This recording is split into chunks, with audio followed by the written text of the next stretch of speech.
Ok, muy buenos días a todos los que están asistiendo hoy a este webinar de la Sociedad China de Cardiología. En nombre de esta sociedad, me es muy grato presentarles hoy a dos expertos en los temas que se van a tratar, que son novedades en marcapasos. Contamos, gracias digamos, a la buena disposición, con dos grandes médicos y expertos en los temas. El doctor Carlos Piedra Fierro, que es un connotado electrofisiólogo chileno. El doctor Piedra tuvo una amplia formación en Alemania, en el centro más importante de arritmias cardíacas de Europa, Leipzig, y actualmente trabaja en la clínica BUPA, y que tiene una amplia experiencia en el tema que va a tratar. Y también tenemos la fortuna de contar con un connotado cardiocirujano chileno, doctor Ernesto Larraín. El doctor Larraín se formó en la Pontificia Universidad Católica de Chile y hizo su fellow de cirugía cardíaca en la Mayo Clinic. Y el doctor Larraín tiene vasta experiencia en el tema de extracción de electrodos. Para todos los asistentes, les quiero recordar que para este tipo de sesiones lo más importante es tener la posibilidad de hacer preguntas. Si ustedes ven en el icono de este sistema Zoom, a la derecha abajo salen las preguntas, y esas preguntas yo voy a intentar, digamos, ir recogiéndolas y haciéndoselas a los panelistas en la medida que el tiempo lo permite. Bueno, sin más dilación, voy a partir presentando entonces la primera charla, el doctor Carlos Piedra, que nos va a hablar de estimulación del sistema HIS-Purkinje. Carlos, muchas gracias por estar acá. Muchas gracias a ti.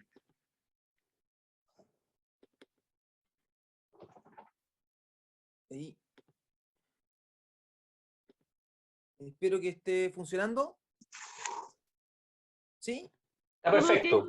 ¿Se ve la pantalla? Perfecto. Bueno, primero que nada, muchas gracias por la invitación. Para uno es súper motivante que lo inviten a hablar de lo que a uno le apasiona, que es la arritmia, y por sobre todo, en este caso, que me invitan a hablar de una cosa que es nueva. Pocas veces tenemos cosas nuevas que mostrar, ¿no es cierto? Y agradezco poder estar acá. ¿Ya? La verdad es que hablar de estimulación fisiológica es bastante amplio, y tratar de resumirlo en media hora es un poco difícil, pero vamos a tratar de pasar, y espero que me entiendan que de repente voy a pasar algunas diapositivas rápido para poder alcanzar con los tiempos. ¿Ya? Entonces, de eso vamos a hablar, estimulación fisiológica. Aquí mostré el sistema fisiológico en la primera slide. ¿Ya? Y... perfecto. Ya. Y conceptos que uno tiene que hablar antes de poder hablar de la estimulación fisiológica probablemente tal. Hay cosas que se saben hace mucho tiempo, ¿no es cierto?, de 1951, y hay un trabajo que demostró que hay una correlación directa. Esto es un trabajo en pacientes con insuficiencia cardíaca, ¿ya? Hay una correlación directa de qué tan ancho el QRS y cuánto es la mortalidad al año, ¿ya? Y de hecho es 5 veces más grande la mortalidad al año cuando los QRS son más de 220, comparados con los que tienen menos de 90. Y los que tienen entre 90 y 120 tienen una mortalidad bastante parecida a la que tienen un QRS menor de 90. El primer trabajo que llamó la atención de que el marcapaseo podía ser no tan beneficioso y de hecho perjudicial, ¿no es cierto?, fue el MOST. Así que por eso tenía que mostrarlo. Al final del siglo pasado. Y el JAMA también nos despeinó un poco cuando se compararon colocar un desfibrilador de una cámara y colocar un desfibrilador de 2 cámaras, porque todo el mundo pensaba de que el 2 cámaras, en ese tiempo se decía que el marcapaso de D era el fisiológico, ese era el término que se usaba. Y resulta que los pacientes con fisiológico tenían peores outcomes, que como se muestra en el gráfico, ¿no es cierto? Aquí está perfecto. Como se muestra en el gráfico, tenían peores outcomes en todo sentido. Y el motivo de eso era que el que estaba en BBI estaba de backup nomás y casi no estimulaba ventrículo, y el que estaba en DDD lo tenía con programación para estimular ventrículo, ¿ya? Y cuando ese porcentaje de pacing era muy alto, se mostraba que los pacientes evolucionaban con más insuficiencia cardíaca, ¿ya? Y el daño producido por la estimulación del ventrículo derecho, lo que se llama cardiopatía secundaria marcapaso, ¿no es cierto?, se dice que es como uno de cada 6 pacientes, como el 16%, de esta serie aquí, este cuadro muestra de 10 a 20%, ¿no es cierto?, 3 4 años, se produce generalmente en los pacientes que tienen que tener un porcentaje de pacing mayor de 40%, ¿ya? Y lo que uno ve, y el diagnóstico uno lo hace en la punta del iceberg nomás, ¿no es cierto? Que son los pacientes que uno de hecho constata que tienen fracción de eyección baja.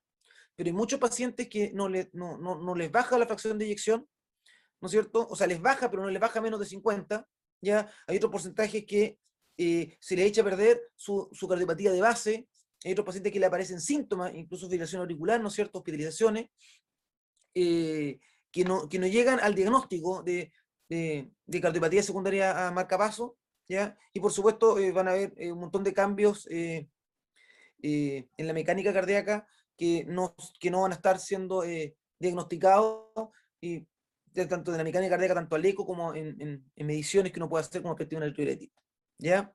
Y el mecanismo del daño del pacing en ventrículo derecho, ¿no es cierto? Es porque genera una anormalidad, bueno, eléctrica evidente, ¿no es cierto? Pero además mecánica, ¿no es cierto? Genera alteraciones de perfusión y metabolismo, y esto tiene consecuencias hemodinámicas y termina finalmente en remodelado.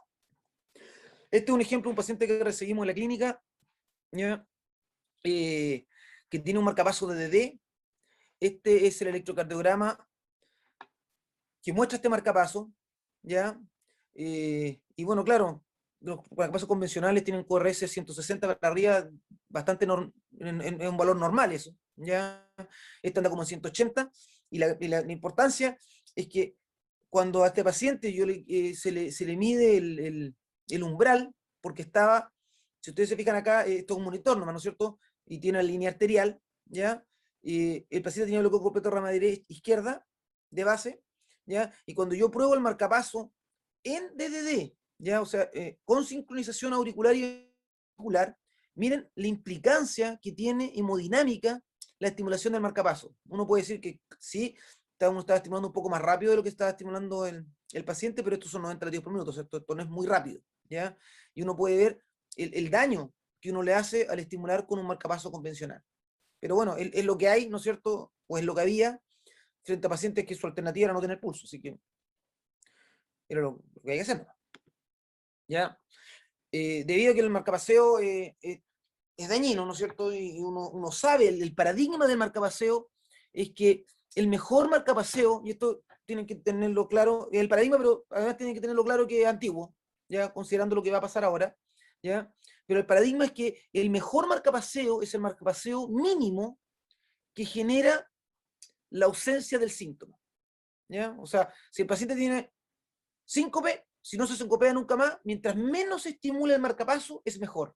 Ese es el paradigma que hay hasta el día de hoy, ¿ya? Con los marcapasos convencionales. Debido a lo mismo, ¿no es cierto? Por todo el daño que genera el marcapaso convencional, se inventó la resincronización, ¿no es cierto?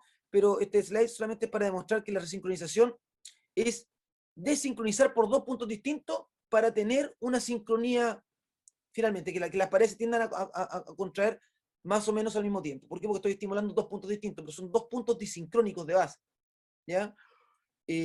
Así que claramente no es un óptimo, pero es lo que hasta hace poco, ¿no es cierto?, era lo que había, ¿ya? Y claramente y evidentemente mucho mejor que marcapaseo. O sea, de hecho, el resincronizador, la idea es que estimule lo máximo que pueda estimular, ¿ya? Contrario al marcapaso, que la idea es que estimule lo menos que pueda estimular.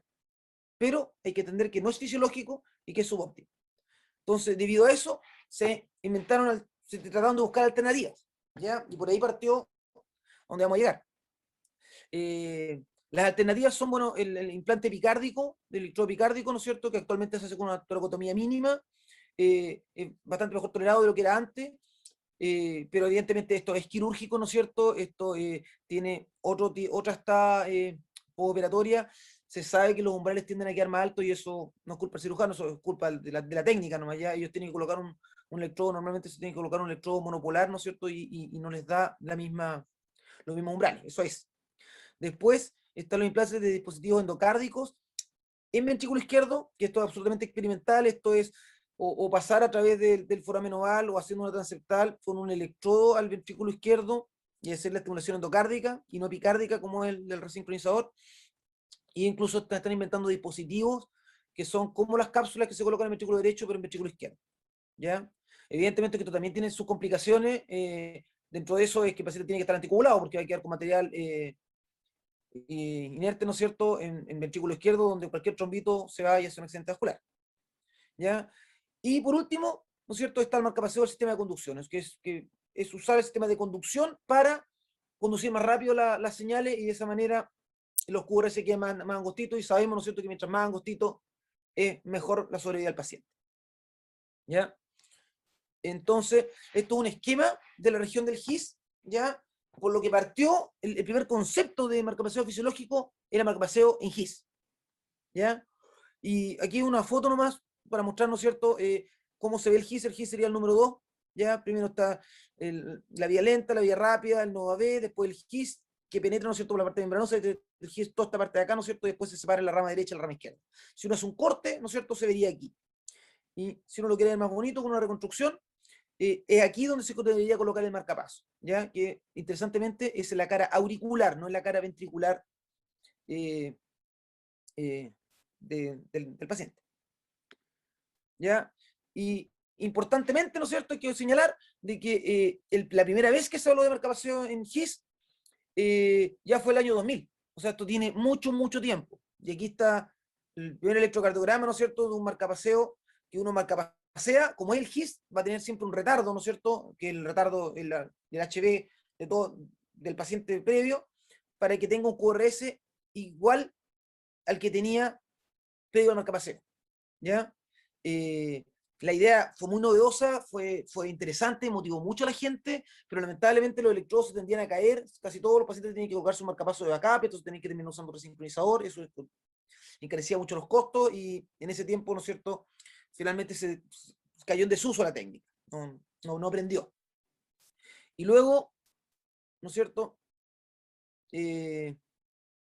aparecieron nuevos materiales que lo voy a mostrar en la diapositiva siguiente, y eso hace que ahora uno sea viable hacer esto, ¿ya? Entonces, ¿qué es lo que tenemos? Tenemos que el QRS normal del paciente puede ser angosto, ¿no es cierto? Si yo lo marcapaseo en ventrículo derecho, voy a tener un QRS ancho.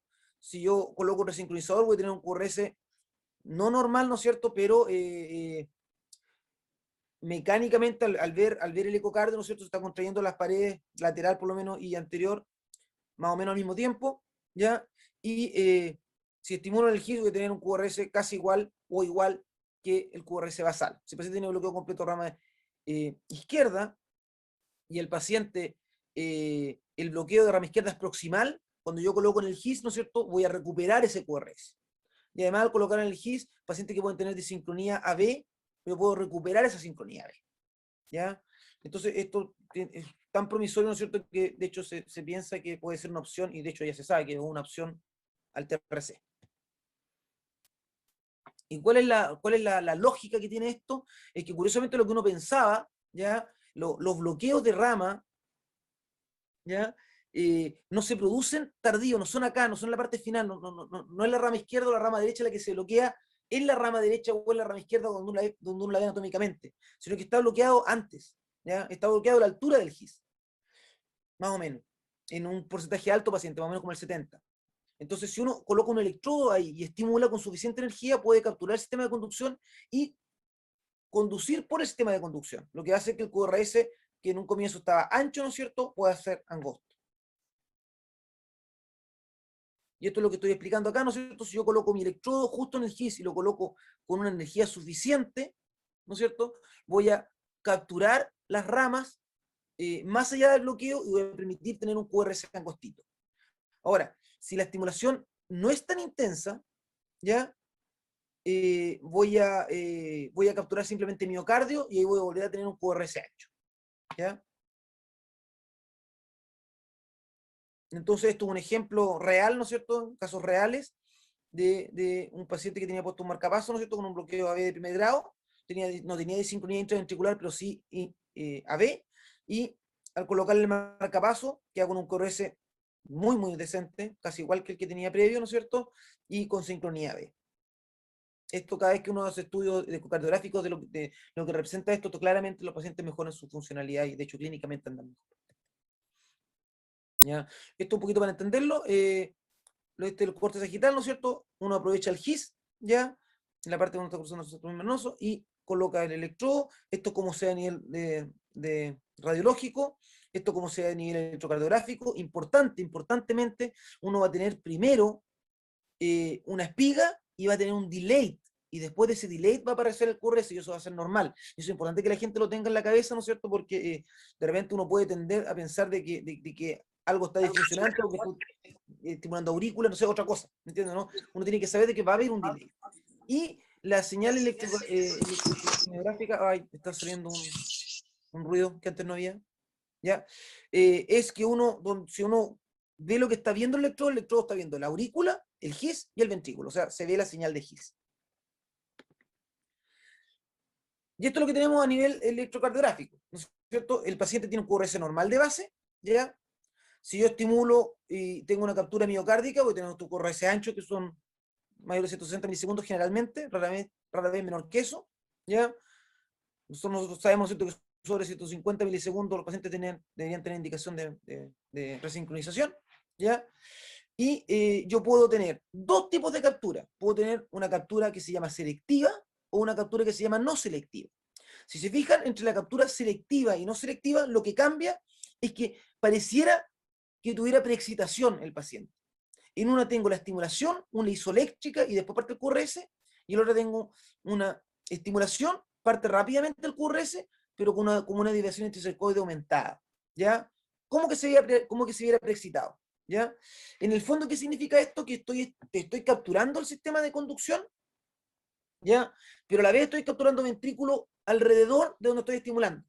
Entonces, algo de ventrículo se alcanza a capturar antes de que se dispare se dispare la conducción a través del sistema de conducción. Esto no tiene ni una implicancia clínica, ni una. ¿Ya? Si un paciente queda con un QRS angosto bonito, como este, o queda no tan bonito porque queda con esta desviación anticercoide, mecánicamente, ¿no es cierto? Esta desviación anticercoide, que significa que son miocitos que se depolarizaron antes, no tiene ninguna repercusión. ¿Ya? Entonces, esto es lo importante, ¿no es cierto? Yo no tengo que pasar el dato, pero en realidad Medtronic desarrolló un electrodo nuevo, ¿ya? Que tiene una gracia que se dobla mucho más fácil que el otro. O sea, tiene características distintas al electrodo normal. El electrodo normal es mucho más duro. Este es un electrodo mucho más blando. Este es un electrodo que tiene un tornillo que está hacia afuera, parte afuera. Ya lo otro tiene un tornillo que se saca. Que uno al girar sale el tornillo. Este no, el tornillo está afuera. O sea, el cuchillo está afuera para poder penetrar en los tejidos. ¿Ya? Y como es muy floppy, ¿no es cierto? Tiene una vaina, ¿ya? Que esta es la vaina que lejos se usa más, ¿ya? Que está preformada para tratar de llegar al GIS. Lamentablemente no tiene muchas formas de vaina, tiene esta forma de vaina, ¿ya? Esta curva, y tan tan. Después desarrollaron una vaina que es deflectable, ¿ya? Que personalmente no es de mi gusto, no he tenido tan buena experiencia con ella. Pese a que es deflectable, cuesta más poder atornillar y lograr hacer presión para poder atornillar el electrodo. Eso ya es una cosa personal. En todo caso, están las dos alternativas.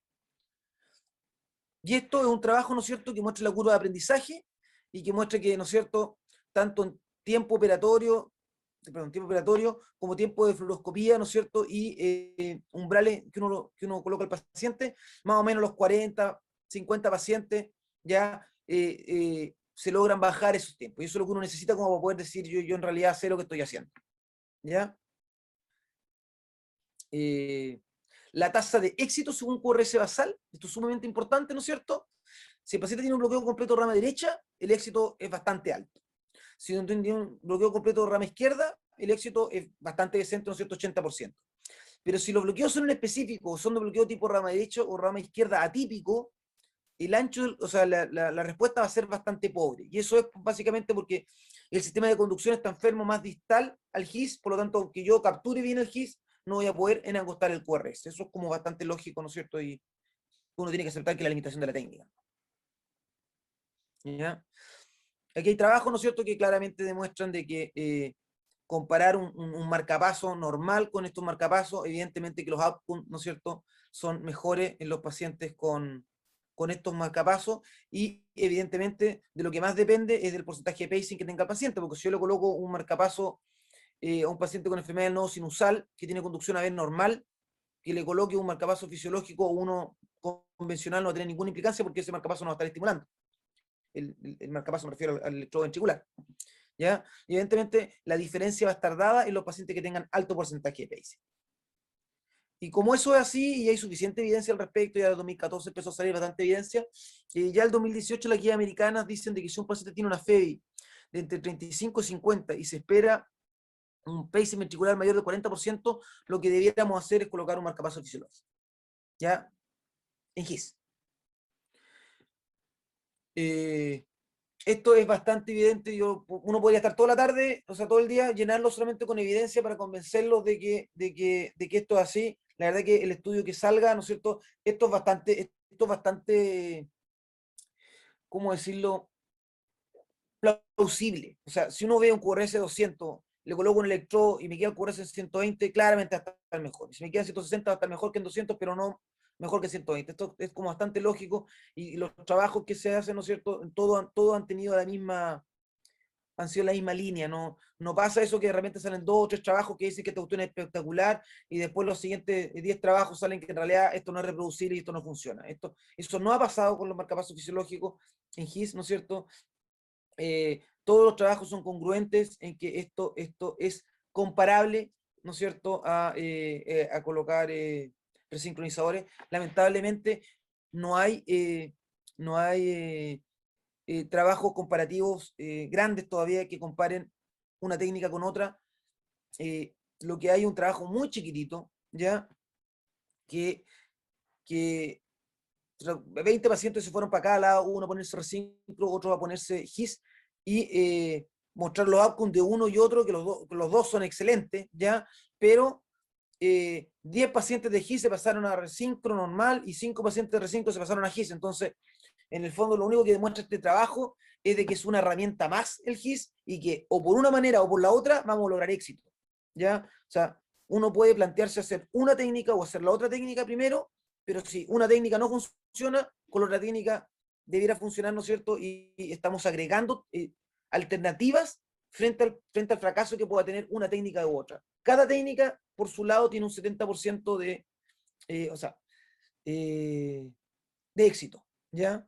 Los resincronizadores tienen un 30% de no respondedores, y los implantes en el GIS tienen un 30% de pacientes que no se logra colocar el dispositivo como uno quiere, o que los umbrales muy altos o tienen complicaciones, ¿ya? La gran mayoría es que no se puede colocar el dispositivo donde uno quiere y los QRS no quedan angostos. Esos son la mayoría. Entonces, los problemas de la técnica son que, bueno, como decía, dependiendo de la serie, y hay un montón de series, ya, con números bastante grandes, suficientemente grandes, hablan entre 76 y 88% de éxito, ¿ya? O sea, no es tan exitosa, ¿ya? Uno sabe que colocar un marcapaso en donde quiera que uno lo quiera colocar, ¿no es cierto? Eso tiene un 99,99% de éxito, ¿ya? No, eh, más que nada por un problema de accesos vasculares, podría ser que un paciente no pueda colocar su marcapaso y tendrá que colocarse un epicárdico, pero eso es la excepción completa a la regla, ¿ya? Un tema sumamente importante es que más o menos 10% de los pacientes tienen caída de electrodo o alzas de umbrales importantes post-implante, ¿ya? O sea, es un procedimiento que uno de cada 10 pacientes uno va a estar pidiéndole disculpas y diciendo que va a tener que reintervenir, cosa que en marcapaseo normal, ¿no es cierto?, eso es menos del 1%, es completamente excepcional, ¿ya? Otro tema es que los umbrales de captura son altos, o sea, se considera aceptable un umbral de 2 con 1 de ancho, y los marcapasos normales se considera aceptable, ¿no es cierto?, con 1 milivol y 0,4 de ancho. O sea, en potencia de energía es 4 veces menos lo normal frente a lo que necesitan estos dispositivos. Entonces, esto hace que de repente estos dispositivos duren poco tiempo, ¿ya?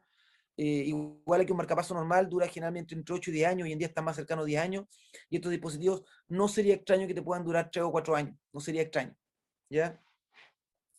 Y normalmente van a andar cercano a los 7, 8 años. Y por último, el otro tema que tiene, el otro problema que tiene la técnica, ¿no es cierto?, es que en los estudios se demuestra que el tiempo de radioscopía es de más o menos 11 minutos, ¿ya? Para que tengan una idea, en los marcapasos normales, en un centro que es de mediano volumen para arriba, se pide que tengan tener un tiempo de radioscopía de 2,5 minutos, ¿ya? y centros formadores de 3,5 minutos porque, bueno, están formando, por eso un poco más, ¿ya? Y los tiempos operatorios son de entre 1 hora y 1 hora y media, que es básicamente bastante parecido a un TRC. Por lo tanto, los dos valores, tanto tiempo operatorio como radioscopía, son bastante parecidos a TRC. Entonces, el motivo de estas limitaciones es porque muchas veces no se puede localizar el GIS porque hay problemas anatómicos o porque el paciente tiene ritmo marcapaso, por lo tanto no hay GIS que ver, ¿ya? Otro problema es que puede haber inhabilidad para capturar el sistema de conducción, ¿no es cierto? Y eso es porque el lugar del GIS es muy pequeño, ¿no es cierto? Y claro, uno puede encontrar la señal de GIS, uno quiere estimularla, la estimula, pero si tu niño un poquito se pasa, y si tu niño un poco menos se suelta, entonces sonaste nomás, ¿ya? Y lo otro que puede pasar es el bloqueo distal, que fue lo que dijimos, que son los típicos pacientes que tienen bloqueo completo rama, o sea, QRS ancho inespecífico, ¿ya? Y los problemas en esta técnica, que fue lo que ya lo nombré, ¿no es cierto? Umbrales altos, tiene una tasa de dislocación más alta, dijimos que más o menos un 10%, ¿ya? Pacientes pueden tener problemas también porque pueden tener sobresensado auricular o subsensado ventricular, porque como dijimos, este cable queda puesto en la aurícula en realidad, no queda puesto en el ventrículo. Entonces queda puesto detrás de la válvula de tricuspidia. Entonces es posible de que la aurícula sea muy grande y que el ventrículo sea muy chico. Eso es propio de la técnica, ¿ya? Debido a esto, pese a que esto es un tremendo salto y esto es una tremenda ayuda, ¿no es cierto?, principalmente para los pacientes que estamos pensando colocar un resincronizador, ¿ya? Porque un paciente que estamos pensando colocarle un marcapaso, que nos vamos a demorar 25 o 30 minutos, pasar a colocar un procedimiento que nos va a demorar 3 veces más tiempo y 10 veces más radioscopía, evidentemente que uno lo va a pensar 2 veces, ¿ya? No una buena alternativa para colocar un marcapaso a una persona normal, ¿ya? Pero sí una muy buena alternativa para un paciente que uno está pensando colocar un resincronizador, ¿ya? Pero como tiene todas estas dificultades, un doctor, genio para mí, ya dijo, oye, ¿por qué en vez de buscar el GIS, ya, que está en un punto, no tratamos y lo que estamos usando el sistema de conducción, eso es lo que estamos usando? Entonces, usemos el sistema de conducción en otro punto que sea un punto más amplio. Entonces dijimos, usemos la rama izquierda. La rama izquierda es mucho más grande, o sea, son 2 centímetros de largo por lo menos, ¿no es cierto? 0,5 centímetros de ancho, ya, por lo tanto, un lugar más amplio para poder mapear. El tema es que hay que hacer una semitranseptal, ¿no es cierto?, con el electrodo para llegar a la rama izquierda, porque la rama izquierda está apoyada en el endocardio izquierdo. Y uno se apoya el electrodo en el endocardio derecho, tiene que penetrar para que el electrodo llegue hasta el endocardio izquierdo y pueda capturar. Este es el doctor Juan, yo creo que es importante mostrar la foto, ¿ya? Y lo que hace es esto, ¿no es cierto? El GIS está aquí, tengo un solo puntito, la rama izquierda es amplia, tengo un sector amplio para donde yo puedo colocar el dispositivo, ¿ya? Esa fue su idea, ¿ya? Y el año 2017 fue la primera vez que hizo un procedimiento mostrando, de hecho, pensándolo como TRC, paciente con QRS ancho que le han gustado el QRS. Y aquí tenemos un ejemplo, no, esto no claramente no es mío, aquí, de dónde queda puesto el electrodo del GIS y dónde queda puesto el electrodo en rama izquierda. Finalmente, es como una línea que uno hace entre el GIS y el ápex a 1,5 centímetros, a 2 centímetros desde donde está puesto el GIS, ¿ya? Si uno lo ve en oblicuo en derecha, ¿no es cierto?, se va a ver el ápex está acá en oblicuo derecha, la tricúspide está acá, entonces está metido dentro de la tricúspide, ya dentro propiamente del ventrículo, ¿ya? Si uno lo ve en oblicuo izquierda, ¿no es cierto?, que es cuando se ve el corazoncito, se ve el ventrículo izquierdo, se ve así, ¿ya? Ahí se ve la diferencia entre uno y otro, ¿no es cierto?, que uno claramente está penetrando en el septo, por lo tanto está más hacia la izquierda, a la derecha, perdón, pero a la izquierda en el ventrículo, que el GIS, ¿ya? Y uno puede tener 2 approaches para tratar de pillar esta rama, ¿ya? Un approach es colocar un catéter en el GIS y de ahí tirar la línea 1,5 centímetros, y otro approach es calcular, uno tiene una medición, uno sabe más o menos dónde está puesto la válvula tricúspide, y si la válvula tricúspide está acá, ¿no es cierto?, mi silueta cardíaca es toda esta, en el segmento medio, en la unión entre el tercio distal, o sea, el tercio basal, con los 2 tercios apicales, más o menos ahí debiera estar el GIS. O sea, debería estar la rama, ¿ya? Entonces, esto evidentemente, cuando uno parte colocando el GIS, o sea, con un catéter colocando el GIS para ubicar la rama, después ya unos 10, 15 procedimientos, uno ya cacha más o menos, bueno, por lo menos uno en el electrofisiólogo, uno sabe generalmente dónde está el GIS. Aunque no, yo me acuerdo cuando era becado, ¿no es cierto?, Rudy, que fue mi mentor, me, me, me decía, cuando yo no encontraba el GIS, me decía, pero Carlos, el GIS tiene que estar aquí. Y él sin ver nada me decía dónde estaba, y después movía el catéter y ahí estaba. Entonces, Claro, uno lo encontraba mágico en su momento, pero después, evidentemente, la experiencia, ¿no es cierto? Y colocar el catéter 1000 veces en el GIS, te dice, uno ya sabe más o menos dónde está el GIS, ¿no es cierto? Y se puede colocar en la rama izquierda. Entonces, ¿qué tópicos tiene colocar el GIS en la rama izquierda? Primero, uno tiene que hay un parámetro, hay QRS en B1, B1 es el más importante, ¿ya? Que te dicen, esto está en rama izquierda. Generalmente cuando se ve como un bloqueo completo rama derecha, ¿ya? Porque está en la rama izquierda, entonces se ve como bloquea la rama derecha, ¿ya? O lejos lo que se ve más es que un paciente tiene una Q importante y después una R pequeña. En B1 son lejos el patrón más frecuente, ¿ya? Y después otros que tienen una Q chiquitita con una R más grande, ¿no es cierto? Y otros que tienen simplemente un QS, ¿ya?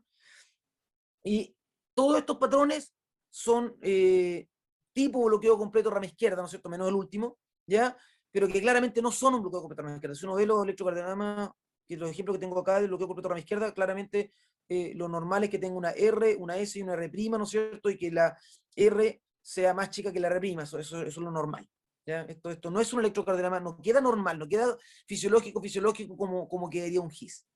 ¿Ya? Estos son ejemplos de la vida real, ¿no es cierto? Pacientes que se han puesto, bueno, que he puesto en la clínica, ¿ya? Y ahí uno ve, ¿no es cierto?, este patrón que tiene una R con una S alta, ¿no es cierto? Un QS, pero con un QRS angosto, que es de menos 120 milisegundos, ¿ya? Este está justo borrándome acá.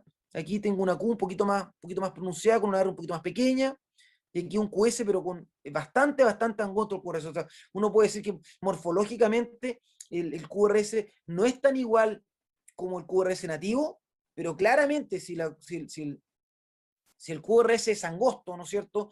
Y la otra medición que uno hace entre el comienzo de la R al pic de la R en B5, B6, en menos de 80 milisegundos, uno sabe que se está dilatando en menos de 80 milisegundos, está llegando toda la electricidad al ventrículo izquierdo y después, bueno, tiene que contraerse, ¿no? ¿Ya? Entonces, ya hay evidencia y hay trabajo, ¿no es cierto?, que muestran los efectos hemodinámicos tempranos y los efectos hemodinámicos más tardíos, ¿no es cierto?, y mejoría de fracción de eyección de esto tiene que, evidentemente, menos evidencia lo que tiene el GIS, ¿no es cierto?, pero ya está saliendo evidencia, y la verdad que la evidencia es como bastante lógica, o sea, que no diría por qué pensar de que va a pasar otra cosa, ¿ya? O sea, uno sabe que mientras más angosto el QRS, el corazoncito normalmente se contrae mejor. Claro, si entre 100 y 110 puede ser que no haya mucha diferencia, pero entre 110 y 160 claramente hay una diferencia. Y uno mismo cuando coloca los marcapasos muchas veces tiene que controlarlo a la semana, más o menos el eco, porque el paciente no estaba muy estable, tiene insuficiencia cardíaca, ¿no es cierto? Llegó por insuficiencia cardíaca, entonces se está controlando, se le hace un nuevo eco, uno ve que rápidamente recupera bastante, y bastante. O sea, tengo pacientes que han tenido fracciones de eyección de 25% y compuesto electrodo sube a 40, o de 35 que sube a 50, o sea, es más allá de un respondedor de un TRC. Un respondedor de TRC es un paciente que se contrae 5% más la FEI de lo que se contraía previamente, y aquí uno ve salto, no es extraño ver saltos bastante más grandes que eso, ¿ya? Eh, entonces, aquí tengo un ejemplo del doctor Juan, ¿no es cierto?, de los primeros pacientes, ¿ya? En que tenía un QRS ancho, ¿no es cierto? Se estimula el GIS y, como dijimos, el QRS no queda normal. Y esto es una cosa que se va a tener que aprender, ¿no es cierto? No queda normal, eh, pero queda bastante angosto, y siendo angosto, ¿no es cierto? Uno sabe que haciendo los trabajos ecográficos apoyan de que esto funciona. Una cosa súper importante que no la dije, pero es importante que la sepan, es que uno tiene que ver que de repente, dependiendo de la patología de base del paciente, quedan con el paciente con alteraciones de CT que son importantes, ¿ya? ¿Ya? Hay veces que no, pero hay muchas veces que sí, ¿ya? Por lo tanto, todos estos pacientes tienen que andar con su electrocardiograma en la mano, porque cuando es un paciente como este llega por síndrome coronario o llega por dolor al pecho, ¿no es cierto? Le toman un electrocardiograma, la gente no entiende mucho todavía de lo que son los marcapasos icianos, pueden ver esto, al ver un corresangosto pueden pensar que es un, que es un QRS nativo, ¿no es cierto? Y ven las T negativas y dicen, chuta, este paciente está isquémico, y la verdad que no está isquémico, se puede ir a una coronariografía además. Respecto a la técnica, esto ya son cosas un poco más finas, ¿no es cierto? La puedo pasar rápido, ¿ya? Uno cuando posiciona el electrodo está puesto acá, aquí está el septum membranoso, ¿no es cierto? Después está el septum miocárdico, obviamente tal. Uno se apoya aquí, ¿no es cierto? Tiene que penetrar. Entonces, cuando uno se apoya primero, ¿qué valor te dice que está bien? Es cuando tengo el signo en la W en B1 y tengo B2 positivo con B3 negativo. Y lo otro que me dice, ¿no es cierto? Yo puedo encontrar una señal de rama, ¿ya? Teniendo eso, yo empiezo a atornillar, ¿no es cierto? Y empiezo a avanzar, aquí se ve que empiezo a avanzar hasta que llego a la rama izquierda. Y uno ve que de la W paso a una W, pero más angostita, a paso que el QRS está más angosto, ¿ya? Una de las mediciones que fue lo que dije, ¿no es cierto? Es que una de las mediciones que uno hace es que de la estimulación al pico de B5 o B6, ¿no es cierto?, sea menos de 80 milisegundos. Eso significa que se demora bastante poco el QRS o sea, bastante poco desde la estimulación a depolarizarse el ventrículo izquierdo. Esa es la medición hacia el ventrículo izquierdo. Entonces, uno ve, y esto pasa, ¿no es cierto?, cuando no está suficientemente penetrado, que si yo tengo un output más alto, por eso puse esta diapositiva, el QRS se ve bien, pero cuando bajo, ¿no es cierto?, se ensancha. Y eso es porque todavía me falta atornillar. Entonces, como yo estoy colocando más energía, la energía llega más rápido a la rama izquierda y una vez que llega a la rama izquierda dirige los rayos, o sea, la electricidad.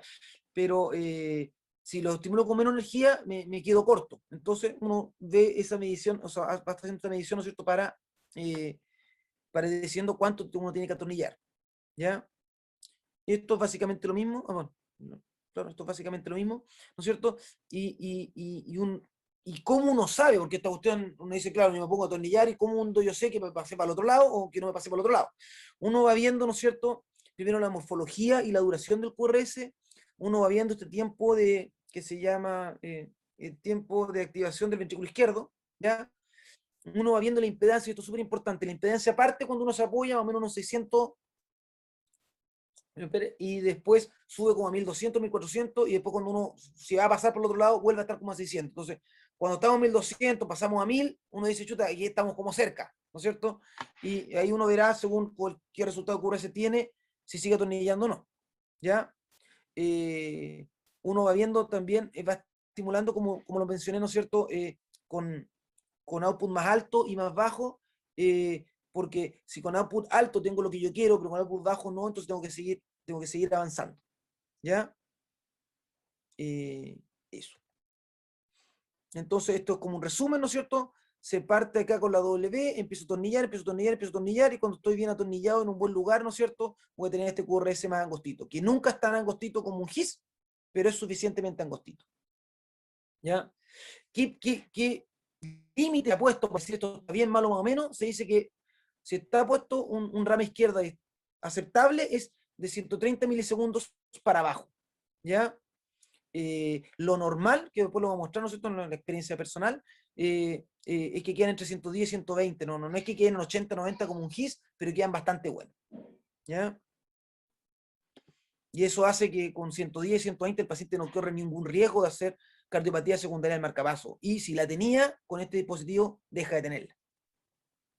Aquí va, solamente mencionamos que existe el concepto de captura selectiva y no selectiva, como existía también el concepto en el GIS, pero aquí la selectiva es que está capturando solamente la rama, y la no selectiva es que está capturando también el lado derecho. Entonces, como uno no captura el lado derecho, se le ocurre eso un poquito más ancho al final. Eso no tiene mucha importancia. Estos son electrocardiogramas, y esto es lo que uno en realidad hace, ¿ya? Primero, los primeros casos, esto ya yo no lo hago hace mucho tiempo, pero los primeros casos eran así, un menos catena del GIS, en este caso en el catena del GIS estaba en el 5-6, de ahí entonces uno se coloca con la vaina en el lugar, no, no, ya pues, quiero pasar de diapo, ahí está, ¿no es cierto? Después uno saca la vaina, este momento un momento crítico del procedimiento, ya, si se fija uno tiene como harta curva cuando saca la vaina, ya, de ahí queda el cable que es bastante flojo, ustedes pueden ver cómo se está moviendo bastante libremente el cable, ya, y en oblicuo izquierda, uno siempre esto tiene que ver en oblicuo izquierda y tiene que echar un poquito de contraste, esta diapositiva no lo tenía, esta es la que tiene que tenerlo entonces, uno echa un poquito de contraste para ver cuánto avanzó, entonces uno ve que avanzó harto, ¿no es cierto?, pero uno no solamente ve esta imagen, sino que también ve la impedancia, ve la ve la morfología y ve cómo se está construyendo con distintos outputs para decidir si está suficientemente penetrado o no. Ahí pasa. ¿Ya? Y ya hay trabajos, ¿no es cierto?, que comparan el WAN con el TRC y se sabe de que más o menos 85% de los pacientes que no les ponen un WAN pueden quedar con un QRS angosto. Esto personalmente no ha sido mi experiencia. Los pacientes quedan con QRS de 130, peri 130, y si tú le colocas el cable ventrículo izquierdo, quedan con QRS de 100. Ya tengo 8 casos de eso. Entonces, la verdad que yo no lo compararía a un TRC, yo personalmente lo dejo para colocar marcapasos, ¿no es cierto? Y si tiene indicación de TRC, entonces le coloco un rama izquierda por un lado y el ventrículo izquierdo por el otro, epicárdico, ¿no es cierto? Usando el seno coronario, y eso quedan QRS bastante angostitos y hemos tenido casi puro hiperrespondedores. Casi todos los que hemos puesto, de los 8, 6 tienen más de 10 puntos, ¿ya? Y de ellos, 4 tienen más de 15 puntos de ganada de fracción de eyección, ¿ya? Evidentemente van a haber algunos pacientes que no van a responder porque el daño es distal. Esto lo saqué de una exposición española, ¿ya? Que los pacientes con bloqueo de completo, si tenían QRS normal, este es el algoritmo que están usando ellos en este momento, ¿ya? Si tiene QRS normal, bloqueo de completo con QRS normal, ven el riesgo de disfunción. Si consideran que el riesgo es bajo, le colocan un marcapaso normal. Personalmente, esto para mí es una falta de respeto. Yo en este momento en la clínica de Bupa estamos colocando todos los marcapasos, todos, ya sea por bloqueo de completo o por enfermedad no sinusal, GIS, porque si va a necesitar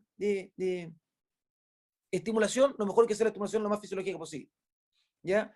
Pero bueno, esto es el algoritmo que tienen ellos, y ellos dicen que si el riesgo es alto y el QRS es angosto, entonces ahí tienden a colocar bastante más rama izquierda y dejando como segunda alternativa el GIS o eventualmente la resincronización, ¿no es cierto?, cuando son con FEI reducida.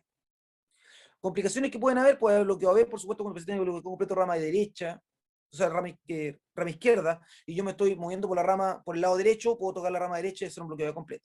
Otra cosa que pueden pasar es que se puede lesionar una rama de la arteria, aquí no se alcanza a ver bien, ¿no es cierto?, pero yo he hecho contraste, esto no es mío, ¿eh? No me ha tocado verlo nunca personalmente. Se contrasta un poco el septum y después se ven las arterias coronarias, eso porque, bueno, perforamos una coronaria y lo que habría que hacer, no me ha tocado nunca hacerlo, es sacar el electrodo y volver a posicionarlo, ¿ya? La perforación septal, ¿no es cierto? Es esto que está acá, y esta es diapositiva mía, ahí está, ahí es donde se colocó el electrodo, ¿no es cierto? Y de repente cuando uno quiere sacar la vaina, con el electrodo, tiene que avanzar el electrodo para sacar la vaina, y eso de repente, especialmente las mujeres viejas, ¿ya? O añosas, perdón, puede ser que si estás muy cercano al otro lado, puedas pasar por otro lado. No tiene ninguna complicación. De hecho, este paciente fue puesto esta semana, se le hizo un eco de control para estar tranquilo y ningún problema, ¿ya? Y para bajar a piso lo que estamos hablando, nosotros pasa mucho, ¿no es cierto?, que se habla de la experiencia, la literatura y toda la cuestión, pero se habla de lo que se hace afuera, ¿ya? Y uno dice, esto puede pasar mucho tiempo, pero ¿qué pasa acá? Traje la experiencia personal, ¿no es cierto?, de lo que se está haciendo, y desde septiembre del año pasado más o menos, partimos colocando los marcapasos, todos los marcapasos, hicimos un convenio con la marca, con la clínica y conmigo para que los marcapasos en rama izquierda sean marcapasos, ¿ya? Y que se cobren como marcapasos y que para el paciente sea lo mismo que, eh, que un marcapaso normal y pague el GES, que es bastante barato, y con los pacientes quedan todos bastante satisfechos, ¿ya? Entonces hemos hecho 68 marcapasos, de los cuales 5 de ellos han sido por el lado derecho, ninguna complicación con que sea derecho, ¿ya? Eh, eh, y 8 pacientes que han tenido resincronización con rama izquierda, o sea, un lado rama izquierda y el otro lado un TRS. Los tiempos operatorios promedio son de 40 minutos, con una mediana de 37 minutos y un percentil 10-90 de 28 a 56 minutos. O sea, esto es lo mismo que colocar un marcapaso normal. El estándar internacional es que el promedio de implante marcapaso debe andar más o menos entre los 45 minutos, ¿ya? Claro, si yo me comparo conmigo mismo, cuando colocaba un marcapaso normal, me demoraba unos 12 minutos menos, ¿ya? 10 a 12 minutos menos, ¿ya? Y los tiempos de radioscopía, esto es lo mismo, es 1 minuto, 6, los estándares internacionales 2,5 minutos para colocar un marcapaso normal, pero claro, personalmente andaba cercano a 1 minuto, pero por 30 y tantos segundos, ¿no es cierto?, y 10 minutos más de tiempo operatorio, no hay ninguna justificación para no hacer esto, ¿ya? y la diferencia es que los QRS, ¿no es cierto? Aquí está el ancho QRS, el promedio fue de 115, ya por eso decía que se dan en 110, 120, ya. Solo 7 pacientes no lograron colocarse con QRS de menos de 130 milisegundos y el más largo fue de 148. Y todos estos pacientes eran pacientes que tenían enfermedad del nodo sinusal o bloqueo trifascicular con síncope, entonces que se esperaba bajo porcentaje de pacing. Esta es la evolución en el tiempo operatorio de la radioscopía, o sea, del tiempo operatorio y del tiempo de radioscopía. Si uno se fija al principio hay una tendencia a la baja, ¿no es cierto? Ya andábamos peri 40 minutos, pero después uno se fija, es bastante estable. Estos picos que hay acá son picos por pacientes complejos, que fueron complejos no porque fueron un electrodo en el GIS, sino que el más complejo de todos, era un paciente que tenía una oclusión de la subclavia izquierda y lo que se tuvo que hacer es que se tuvo que usar una comunicante para poder pasar, los electrodos, y para eso hubo que usar distintas vainas, distintas guías, todo un leseo, pero la dificultad estaba dada en la parte alta, no estaba dada en la parte baja. Y lo mismo pasa con los otros dos pacientes que están acá. Las dificultades fueron extra técnica de rama izquierda.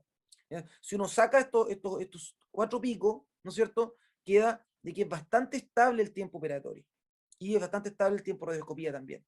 Y por lo demás, el tiempo de radioscopía más largo son de 4 minutos, 5, o sea, y fue este paciente, ¿no es cierto?, que se escapó completamente a lo normal.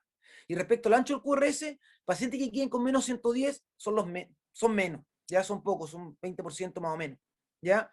La gran mayoría del grueso está entre 110 y 120, ¿no es cierto? Y hay un pequeño grupo de como un 10%, 10,2% en mi serie personal, que van a quedar, pero de estos que tienen más de 130, uno tiene 131, uno tiene 132, uno tiene 133, y el más largo tiene 148. Entonces, quedan más anchos, pero quedan de todas maneras mucho mejor que un marcapaso convencional. Entonces, en resumen, de la diferencia de las dos técnicas, entre marcapaso en GIS y marcapaso en rama izquierda o WAN, ¿ya? Es que evidentemente lo más fisiológico es GIS, ¿ya? La evidencia es mucho más en GIS, esto otro partido recién la evidencia en 2017, ¿ya? La técnica claramente en GIS es más difícil y equivalente a TRC, y el rama izquierda, que es lo que estoy haciendo en realidad, es fácil y equivalente a marcapaso convencional, ¿ya? Esto es para un médico que tiene experiencia, ¿no es cierto? Se entiende, ¿ya?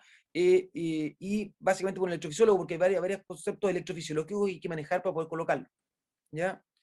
Después están los problemas de sensado que tiene evidentemente el GIS y que no tiene. Las R que quedan son todas más de 10, ¿ya? Los umbrales que quedan en rama izquierda son todos bajos. O sea, mi paciente con umbral más alto que tengo tiene 1,25 y uno para abajo se considera normal. Entonces, y es un paciente, ¿ya? Si hay un desorden de conducción distal, evidentemente que va a responder menos un GIS que un rama izquierda, ¿ya? Las complicaciones son las que dijimos, ¿no es cierto? Pero sí hay que decir que los daños vasculares o de perforación que se pueden producir no se tiene que hacer nada, o sea, no hay que operarlo, no se hace nada, simplemente se retira el electrodo y se vuelve a colocar, ¿ya? Necesidad de electrodo de acá, en algunos casos de GIS se considera necesaria cuando no queda tan estable, mientras que nunca es necesaria en un rama izquierda, ¿ya? Y la programación, en el GIS tienen que saber que la programación es compleja, eso es para ritmólogo es bien complejo, y mientras que para la otra es igual que un marcapaso normal. Entonces, las conclusiones son que el pacing del sistema de conducción puede prevenir la cardiopatía producida por marcapaso y restaurar la activación ventricular en pacientes que ya tienen marcapaso, ¿ya? Puede ser una alternativa a TRC, ¿ya? Tanto de nuevo como partir con esa idea, es de nuevo, lo puse en nuevo, ¿ya? Como cuando hay fracaso de la técnica, el WAN está emergiendo con una alternativa bastante promisoria y bastante más asequible que el GIS, y los temas de futuro es mejorar los implementos. Tenemos por lo menos una vaina en este momento, ¿cierto? 2 con la deflectable. Hay que desarrollar criterios para que los parámetros de captura sean adecuados, y hay que identificar qué pacientes se benefician mejor de cada técnica. Todo esto no está definido. Y la última conclusión, que yo creo que la más importante, es que estas técnicas, ambas técnicas, llegaron para quedarse, ¿no es cierto? Y van a tener que empezar a ser implementadas, siento yo, en todos los centros. Muchas gracias. Y disculpe la hora, me demoré un poquito más de lo que quería en realidad. Muchas gracias, Carlos Piedra, por esta extensa presentación, digamos. Está claro que si tú tienes otro hijo, lo vas a llamar Juan.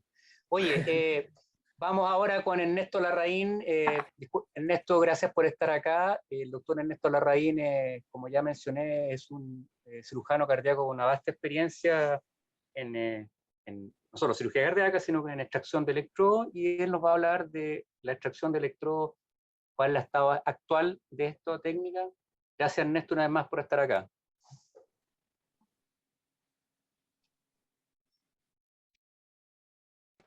Ahí estoy conectando las imágenes.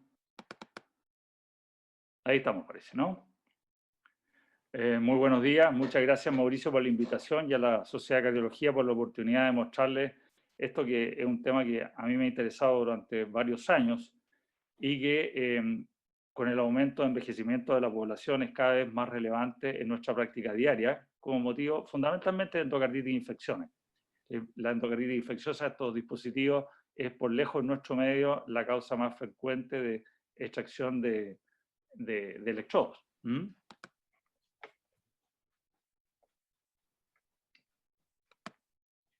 Esto es un paciente tipo, idealmente sería decir que comentar que no tenemos que esperar a llegar a esto, a tener necrosis de la piel y escurrimiento de pus para sospechar una infección del bolsillo del marcapaso.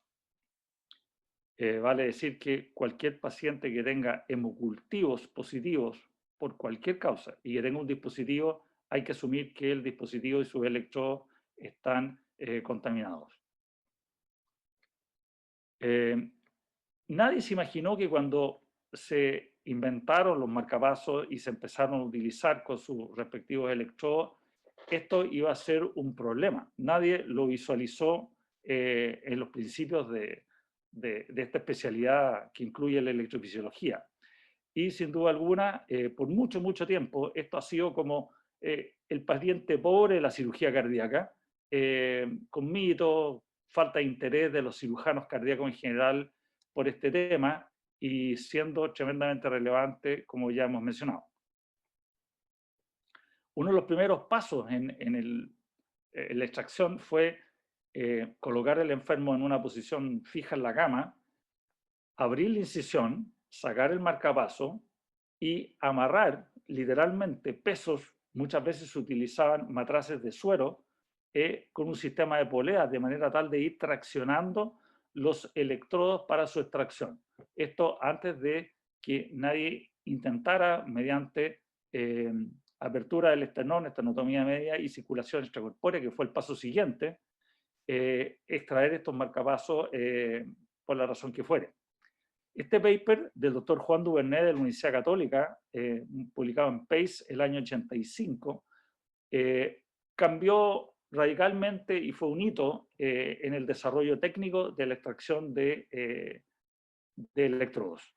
Y la razón fue que, a pesar de que hacía el doctor Duvernet en esa época una esternotomía media, ideó un método para su extracción sin utilizar circulación extracorpórea. ¿Y cómo lo hacía Juan?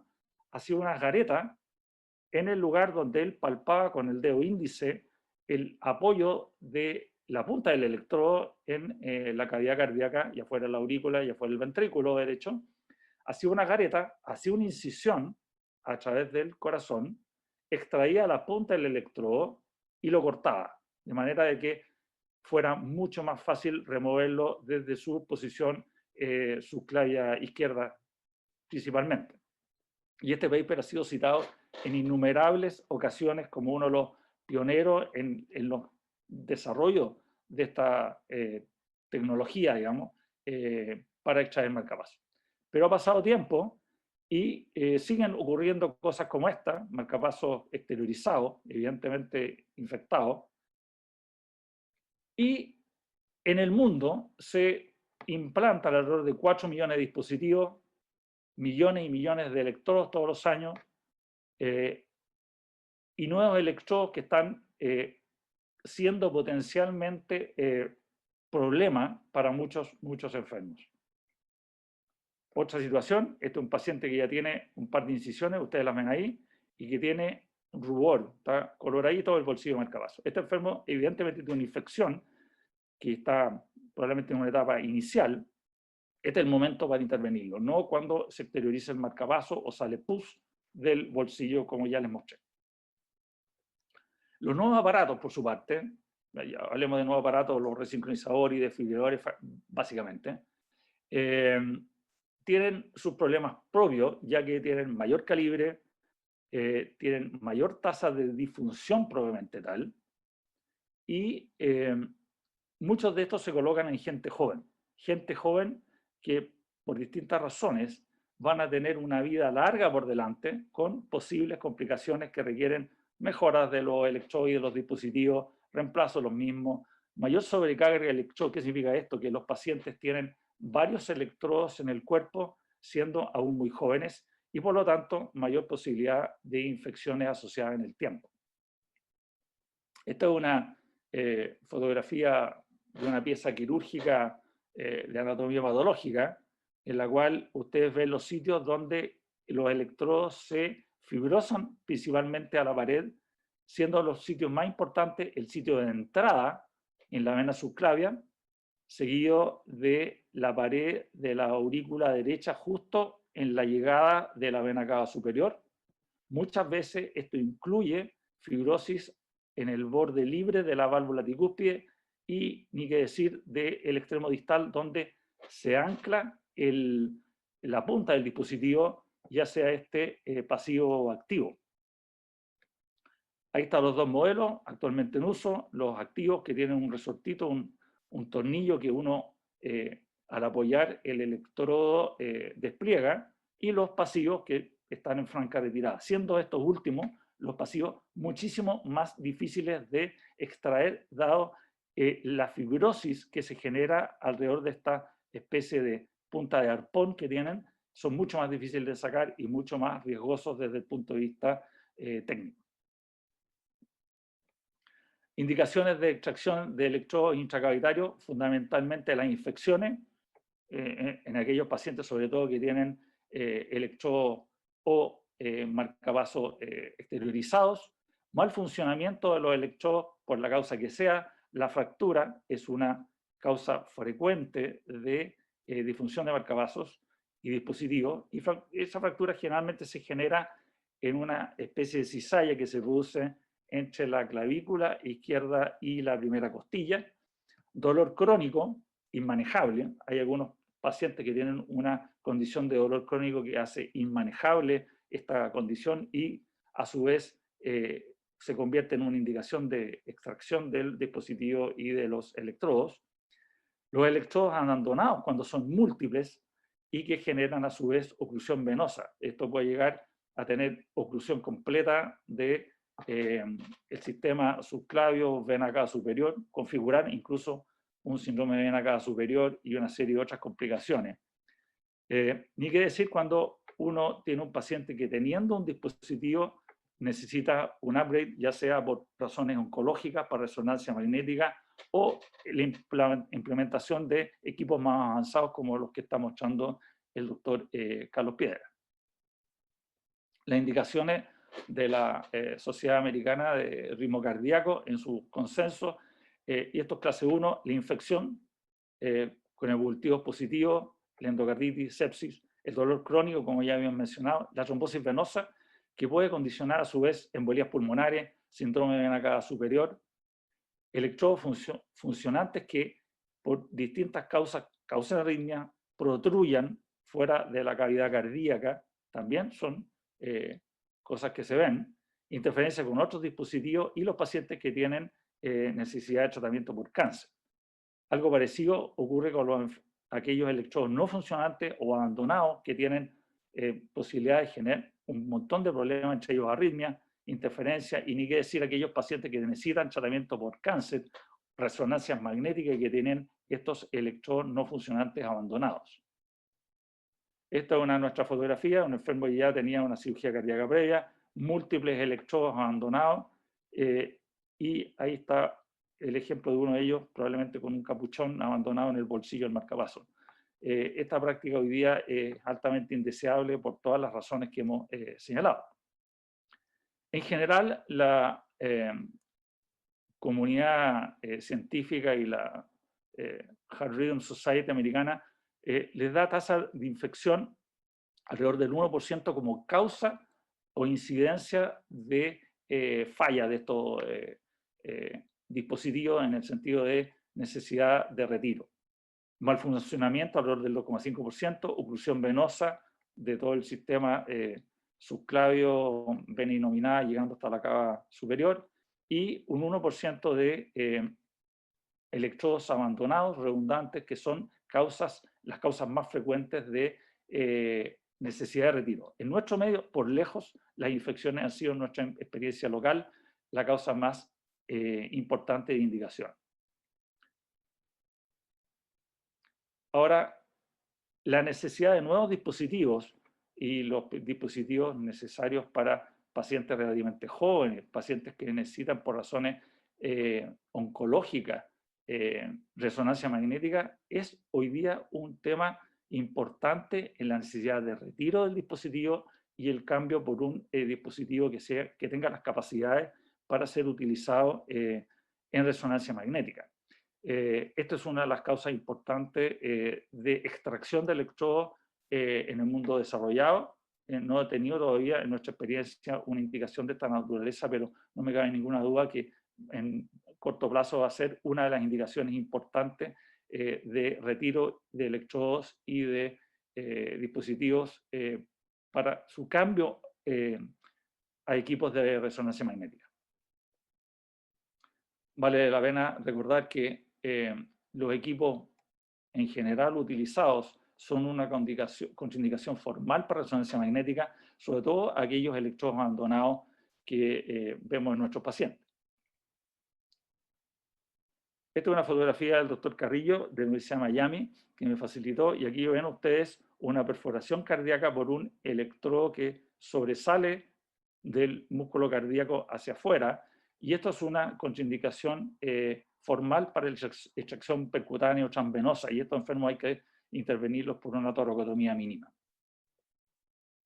Ahora, ¿qué hacemos con estos enfermos? En general es muchas veces una decisión de abandonamos el procedimiento, abandonamos el electrodo o lo removemos. Es una cuestión de equilibrio, es difícil responder en términos generales y hay que evaluarlo caso a caso. Los riesgos de cubrir y abandonar un electrodo tienen todas estas desventajas. Menor éxito en futuras remociones de electrodos. Cabe mencionar que los riesgos de remover el electrodo con falla se duplica cada 3 años. Cada 3 años la fibrosis hace mucho más difícil extraer estos dispositivos.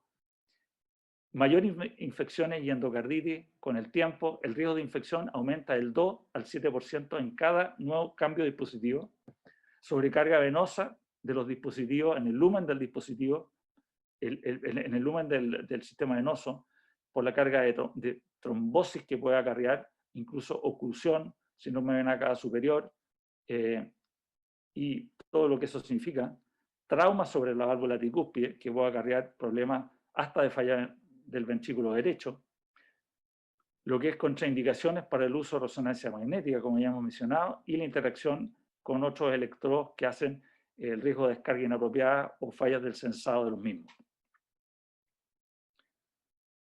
Esto ya lo mencionamos. El aumento del riesgo, entonces, de infección aumenta entre un 2 a 7% por cada nuevo cambio de dispositivo, y el riesgo de falla de extracción se duplica, como se muestra en este gráfico, cada 3 años. O sea, cuando estamos hablando de un paciente que tiene 10 o más años de un dispositivo con sus respectivos electrodos, evidentemente se hace mucho más difícil la extracción, y por lo tanto hay que tener una serie de protocolos y cuidados y entrenamiento para poderlo retirar de forma satisfactoria.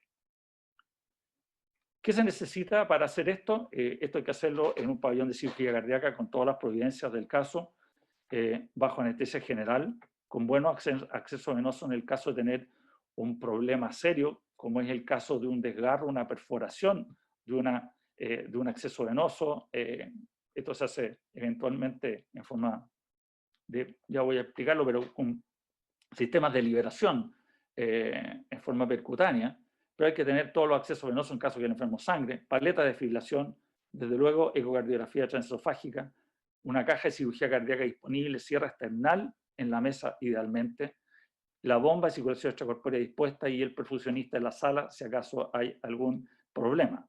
Fluoroscopía de buena calidad y los elementos de extracción comercial que existen disponibles, que han mejorado una enormidad en el último tiempo. Ya lo vamos a ver. Los elementos de extracción, se utiliza este sistema, que es un elemento metálico que se introduce en el lumen del electrodo ya extraído y que tiene la virtud de expandirse una vez que uno activa el sistema y le da sostén al electrodo de manera tal de que uno puede trabajar sobre este en forma externa, ahí, fuera del cuerpo, de manera tal de que uno tiene el sostén y la posibilidad de introducir a su vez otros elementos de extracción. Ya les voy a mostrar. Así queda el electrodo con este sistema metálico, que es un verdadero stent que se despliega y se abre dentro del lumen del electrodo mismo.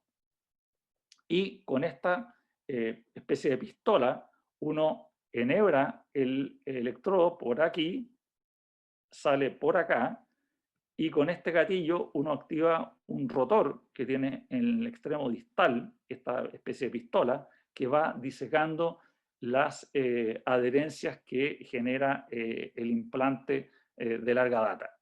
De esta manera es como se hace actualmente. Un caso clínico, uno de los primeros pacientes que hicimos hace algún tiempo ya, este es un varón de 56 años, antecedente de displasia ritmogénica del ventrículo derecho, tratado médicamente. 10 años atrás se había implantado un marcapasos bicameral, no era dependiente de marcapasos este paciente al momento de que llega a nosotros, y se había ya sometido a un cambio generador en el tiempo. Y esta persona consulta por aumento de volumen y cambios de coloración en la zona operatoria. Esta es la herida operatoria del paciente. Ustedes ven aquí un enrojecimiento y aquí, en la zona axilar, se aprecia una zona que a la palpación era dura. Eso corresponde a un electrodo, ¿no es cierto?, que formando parte del bolsillo marcapasos estaba muy superficial y prácticamente horadando la piel.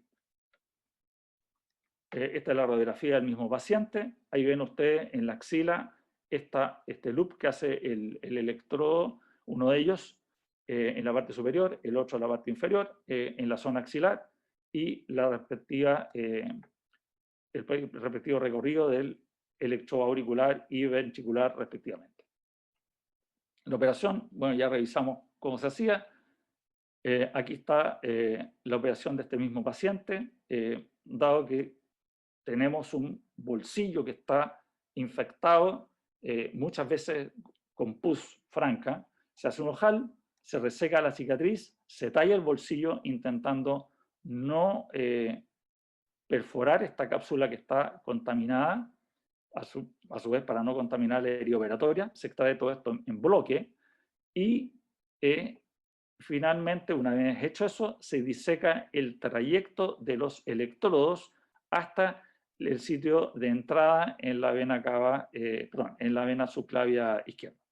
Hecho eso, se secciona el electrodo y se introduce el sistema de liberación que ya les mencioné y mostré, que es una especie de stent que se impacta y se expande dentro del lumen del electrodo mismo y le da sostén a la guía que uno finalmente utiliza para su extracción. Esto es parte de lo mismo. Y ahí estamos. Este es el sistema de liberación original que tenían las compañías. Esto ya no lo usamos. Estas fotos ya tienen algún tiempo. Y esto ha ido mejorando sustancialmente también en sus mecanismos de extracción y de liberación. Estos son los juegos que se usaban de vainas de extracción.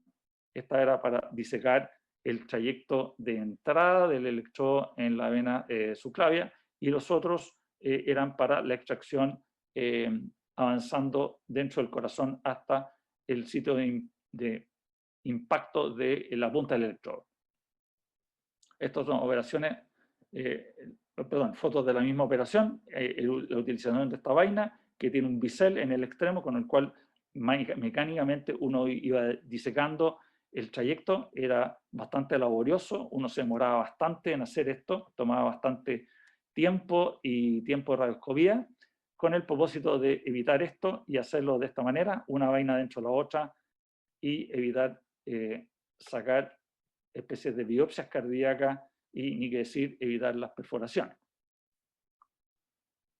La última foto de esto, parte del sistema de liberación. Y aquí ustedes ven el eco transesofágico, la vaina esta con su bisel, el electrodo dentro del bisel y la captura final del extremo distal del electrodo en cuestión. Este paciente en particular fue extubado en el pabellón, fue tratado con cefazolina a la espera de los cultivos.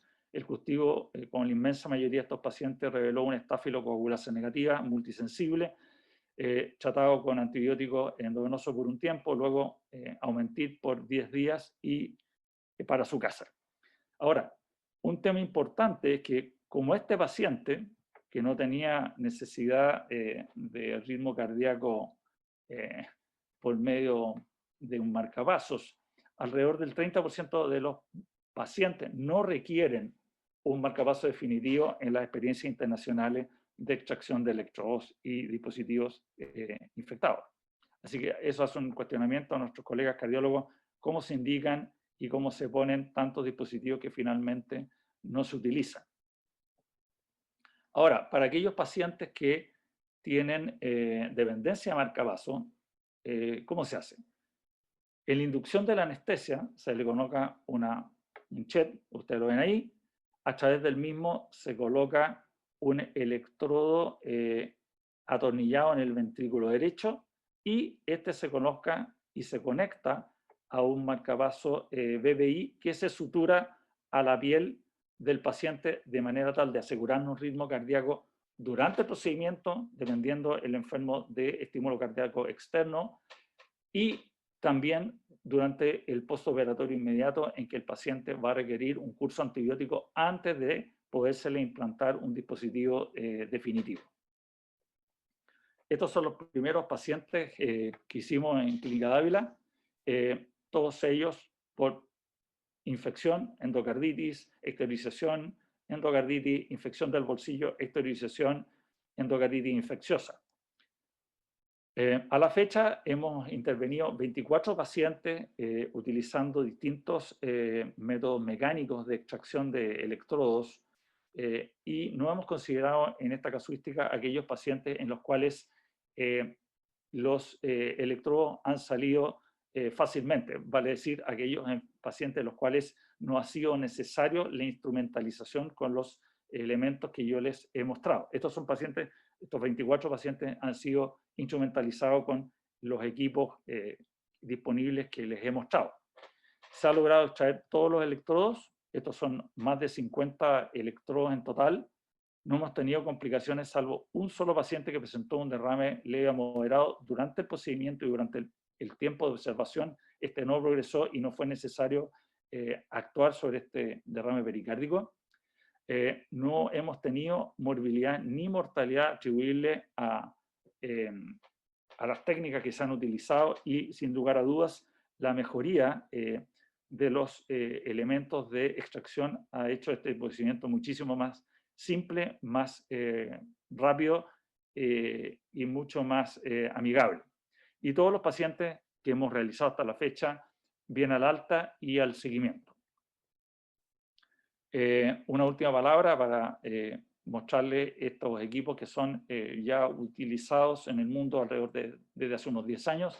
Este es un láser, un excimer láser, que es lo que se utiliza actualmente en los países desarrollados para la extracción de estos electrodos por las razones ya mencionadas. Uno se demora, para que tengan una idea, entre 30 segundos a 1 minuto por electrodo utilizando el láser. Las complicaciones posibles y los riesgos son los mismos, pero hace mucho más fácil la liberación de las adherencias, de la fibrosis con este instrumento que no lo tenemos disponible en Chile todavía, que con los elementos mecánicos actualmente disponibles en nuestro medio. Es una foto del doctor Carrillo, que fue quien me enseñó a hacer estos procedimientos en el hospital de la Universidad de Miami hace ya algún tiempo. Muchas gracias. Bueno, muchas gracias, Ernesto, por tu presentación. Tu experiencia muy importante y te agradezco que hayas tenido dado el tiempo un sábado en la mañana para hablarnos de esto. Te quería aprovechar, ya que terminaste tu charla, aprovechar la misma pregunta. En tu experiencia, ¿cuántas veces te ha pasado que has tenido que, de urgencia, hacer algún tipo de intervención sobre tu extracción? Hasta aquí te ha ido bien esa parte, ¿cierto? Tu experiencia ha sido buena en eso, por lo que escucho, ¿sí? No hemos tenido urgencia, felizmente, no, ninguna, Mauro. Gracias. Hasta aquí. Qué bueno. La otra pregunta que te iba a hacer, Ernesto, que tal vez es más que nada para la audiencia. Muchas veces tú hablas de infección del bolsillo, en fin, y toda la cosa que ya sabemos, pero ¿qué pasa cuando el paciente tiene imágenes sugerentes de vegetación en los electrodos? ¿Tienes tú algún límite para sacarlo percutáneo o vas derechamente a la cirugía? No. Esto se hace percutáneo y lo que hacemos con todos los pacientes, esto es incluso con aquellos pacientes en los cuales la indicación no es por infección, es enviar el extremo distal a cultivo, eso siempre. Ahora, los elementos extractores tienen la virtud de que envuelven las posibles vegetaciones o trombos. Hacer la diferencia muchas veces en forma macroscópica no es fácil y por lo tanto uno depende de los cultivos, pero estos elementos de extracción envuelven la vegetación o trombo y se extraen junto con el electrodo. No hemos tenido en ninguno de los pacientes que hemos hecho evidencias de embolías sépticas secundarias al procedimiento. Perfecto. Y una pregunta que también me surge es, en tu experiencia de lo que tú has hecho esto, ¿tú recomendarías que este procedimiento se haga en centros, digamos, que tengan disponibilidad de cirugía cardíaca, obviamente, y gente entrenada? O sea, en el fondo, centralizar esto, ¿no? ¿Sería tu recomendación así si tú, a las nuevas generaciones que intenten hacer esto? Claro, yo creo que esta cuestión, si uno está interesado en hacer esto, primero tiene que capacitarse cómo hacerlo, primera cosa. Segundo, con alguien que sepa, que tenga experiencia previa, y con todas las providencias que ya mencioné en uno de los cuadros, ¿no es cierto? Y en un ambiente en el cual uno pudiera intentar tratar complicaciones en forma oportuna. La ruptura de la vena cava superior, de la aurícula o del ventrículo es una catástrofe, como todos se imaginan, pero evidentemente que uno puede salvar esto si uno está preparado para la eventualidad. Y eso es lo que yo preconizo haciendo este protocolo estricto de tener la bomba de circulación extracorpórea cerca, el profesionista en el pabellón, la sierra externa y todo el instrumental a mano, en el caso de tener que abrir el tórax a un paciente esto, dada la complicación. Que hasta aquí felizmente no nos ha ocurrido nunca. Hemos tomado todas las providencias para que no ocurra. Pero si ocurriera, hay que estar preparado.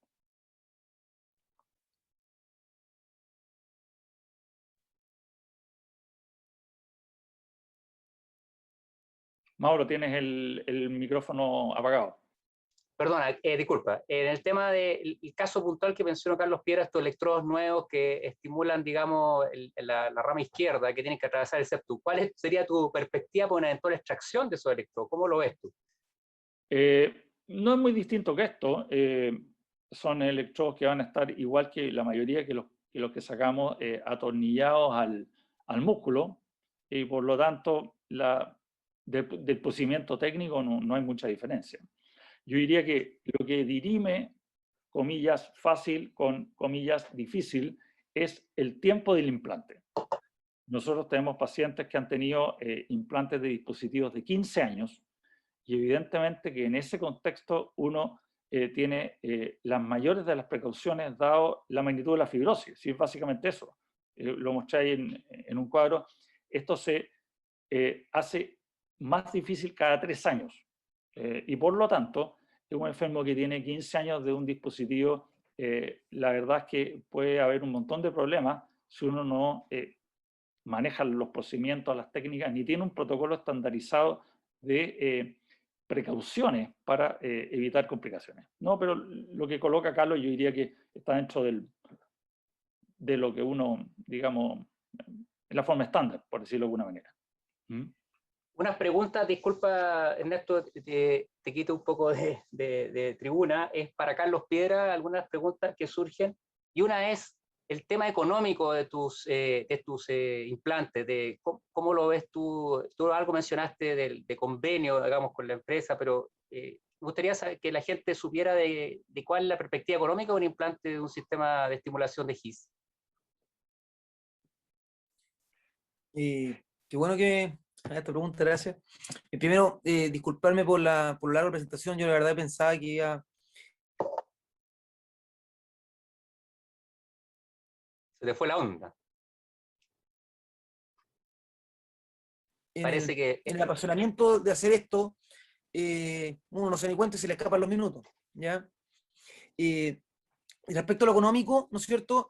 Es súper importante que el dispositivo es el mismo, que es donde está el costo generalmente el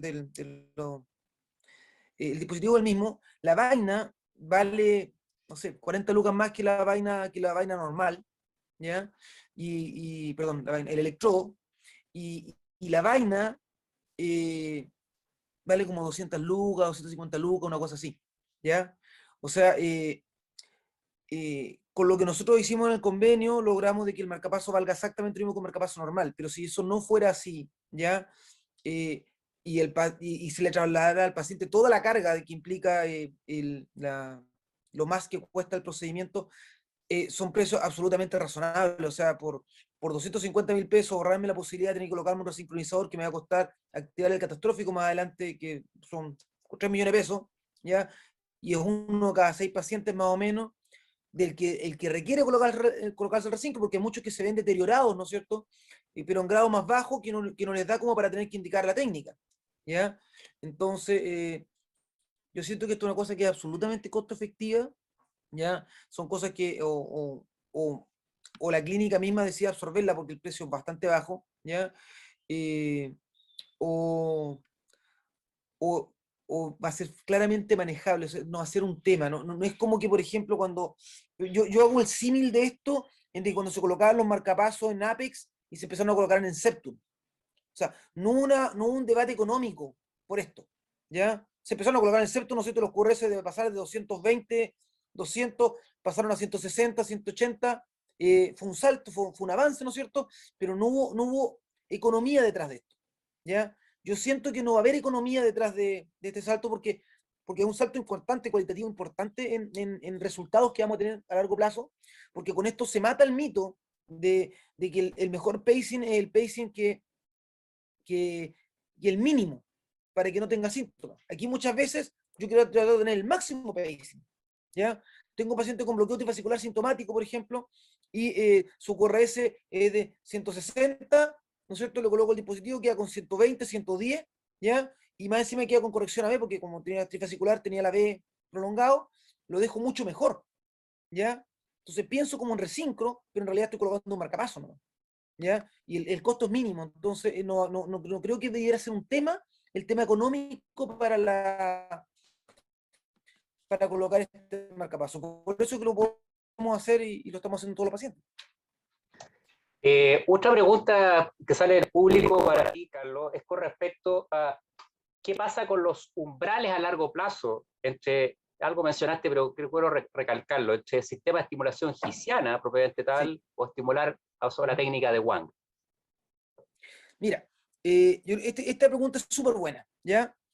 Primero hay que decir, ¿no es cierto?, que GIS se están colocando muy pocos, o sea, se pueden contar con los dedos de la mano en el año que se coloca en GIS, ¿ya?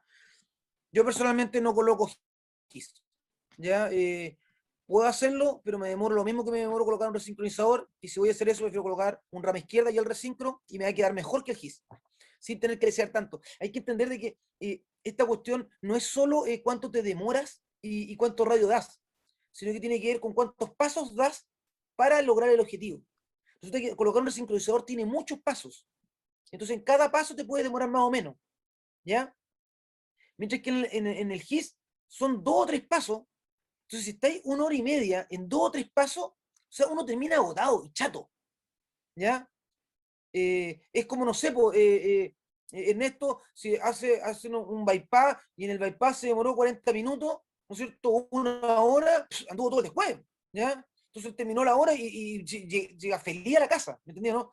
Mientras que si tú estás 1 hora, 1 hora y media colocando un GIS, es porque tú estés peleando 45 minutos para pillar el lugarcito, ¿cachai? Entonces eso tiene un desgaste físico y emocional que no deja de ser importante. Mientras que colocar el marcapaso, el one, tiende a ser bastante rápido, ¿no? Puede ser que tenga que atornillar más de una vez, bastante frecuente, ¿ya? Pero no es tema. Y me digregué. Y entonces, respecto a los umbrales, claramente primero parten los umbrales más altos en el GIS, eso es así, ya parten los umbrales más altos. Y en una tasa no baja, ya, por lo menos un 10%, suben más los umbrales todavía, ¿ya? Entonces los umbrales es un tema, o sea, no es raro, compartiendo con colegas en Europa, ¿no es cierto? Me dicen que no es raro que marcapaso quede para cambiarlo a los 2-3 años, ¿ya? Estamos hablando como un 20% paciente, o sea, es harto, que tienen que terminar cambiando el dispositivo en 2-3 años. Mientras que el rama izquierda, uno tiene que entender de que uno coloca el marcapaso en el septum por el lado izquierdo, por el lado derecho, y tiene que penetrar a la rama izquierda hasta que casi asome. O sea, no sé si se alcanza a ver mi video, ¿no es cierto? Hasta que casi asome. Entonces, eso te da una tremenda estabilidad, ¿ya? Entonces, que se vaya a dislocar un marcapaso en rama izquierda es sumamente raro. Yo, como te digo, de todos los marcapasos que he puesto, que yo creo que tienen que ser como 90 más o menos, porque he puesto en otros centros también, ¿ya? Tengo el umbral más alto que tengo en este momento, tengo muy poco seguimiento, porque menos de un año, pero normalmente cuando sube el umbral los primeros 3 meses, ¿no es cierto? Es 1,25, o sea, no es nada, ¿ya? O sea, no es un tema para uno la alza de umbral con rama izquierda, que sí es un tema importante con el GIS, pero hay que entender, la gente tiene que entender, ¿no es cierto?, de que en la práctica en Chile casi no se pone GIS, ¿ya? O sea, va a ser muy raro que a alguien le toque ver un GIS. Y espero que con el tiempo esto cada vez sea más normal que se empiecen a ver ramas izquierdas. Gracias, Carlos. Agregar también para la audiencia que las herramientas, como dice Carlos Piedra, para implantar un electrodo en el GIS están, en mi juicio, en pañales, ¿eh? Y como dice Carlos, uno puede estar lidiando mucho rato para tratar de colocar un cable. Yo recuerdo un caso personal, y ahí abandoné la técnica, que me quedó así para libro con un umbral de 6 voltios.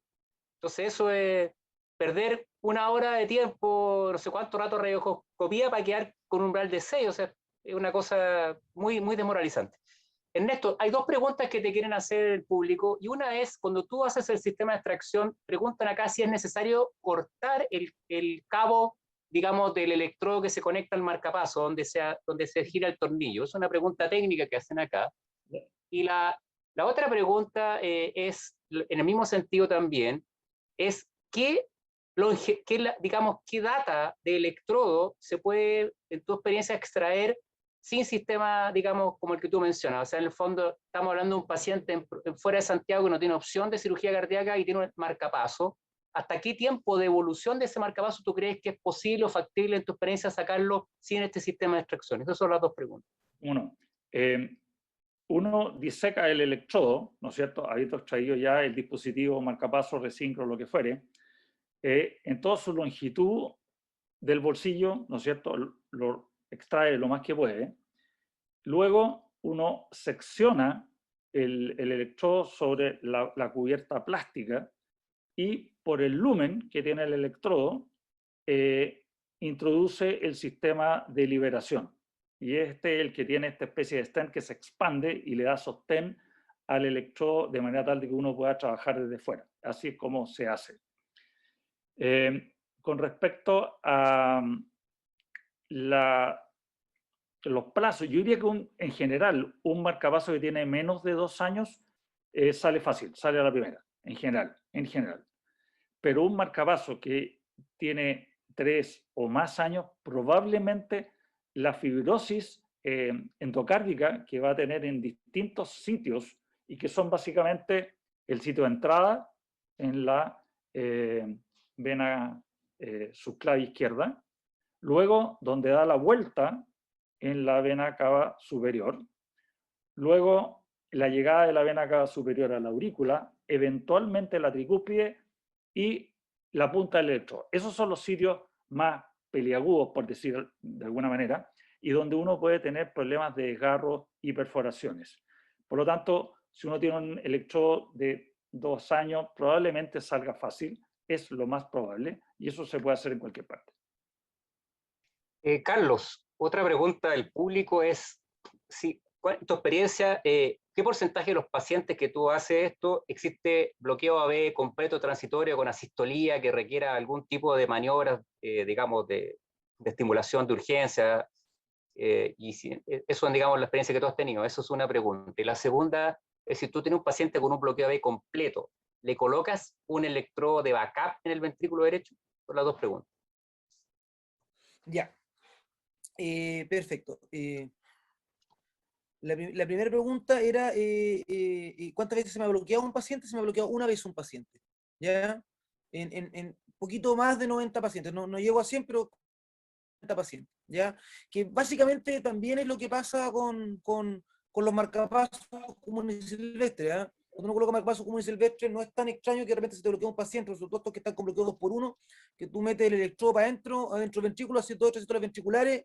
Y yo creo que los tres que estamos acá y que hemos colocado marcapasos, ¿no es cierto? Se colocamos marcapasos, nos ha pasado que de repente se bloquea la cuestión y hay que atornillar rapidito donde sea para tener captura y luego ¿qué es lo que hace uno en el fondo? ¿Qué es lo que pasó con este caso y lo que me pasaba con los otros casos? En este caso siento que, de hecho, es menos agobiante porque, porque como la vaina ya está puesta y cuando tú entras al ventrículo y te produces estos receptores ventriculares o simplemente pasas a lesionar la rama derecha y se bloquea, tú simplemente agarras tu vaina, la giras antihorario, ¿no es cierto? Eso queda pegado en el septum, tiras avanza el electrodo y empieza a estimular. Entonces, en una cosa de 10 o 20 segundos máximo, ya está capturando. Y una vez que está capturando, uno ya se relaja. Uno, ¿qué es lo que hace? Coloca el cable auricular dentro del ventrículo para que estimule el ventrículo y quede de backup. Y ahí puedo trabajar tranquilo con mi cable ventricular. Y una vez que está puesto el ventricular, muevo el auricular de nuevo al ventrículo. ¿Ya?